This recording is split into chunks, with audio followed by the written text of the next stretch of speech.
Hey everyone, this is Rowan, just with a quick reminder from Sunday, some of the things we talked about here in a few minutes. Thank you for taking the time to watch. Hope you're getting some time out this week just to enjoy this incredible late summer weather. It's been just beautiful, and we know the other stuff's coming, so get it while you can. Hey, from Sunday, we were talking about the promised land and about how God wants to take us into it. The promised land is for promises that he has for us here and now in this life, not just in the life afterwards. And so what are the promises that God has for you?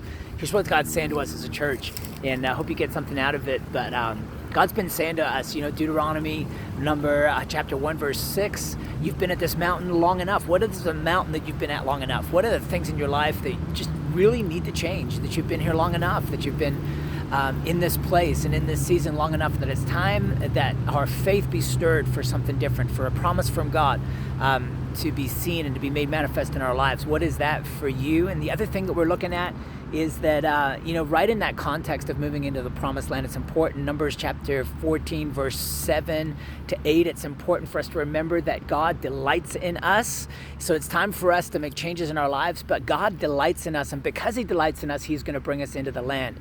It is out of his love for us and his delight for us, not out of our extra discipline or arm of the flesh or trying to figure stuff out. It's because of his delight. Like a good father, he wants to give us the kingdom and he wants to advance us. Life is lived on levels, and God wants us to move up levels in this season. I believe that over our individual lives, over our businesses, our finances, our marriages, family, over our church. God is causing us and calling us to move up. And the third thing that we've been looking at is out of Philippians chapter 3, where it says that God, he presses forward towards the high call of God. And it says, for those things that God has laid hold of me. And so God is for us. We have to remember that God is on our side, that he wants us to level up and to move up with him in this season. And God is with us to do it. It's his power in us that is enabling us. And so quick thoughts from Sunday. It's been long enough. What's been long enough in your life?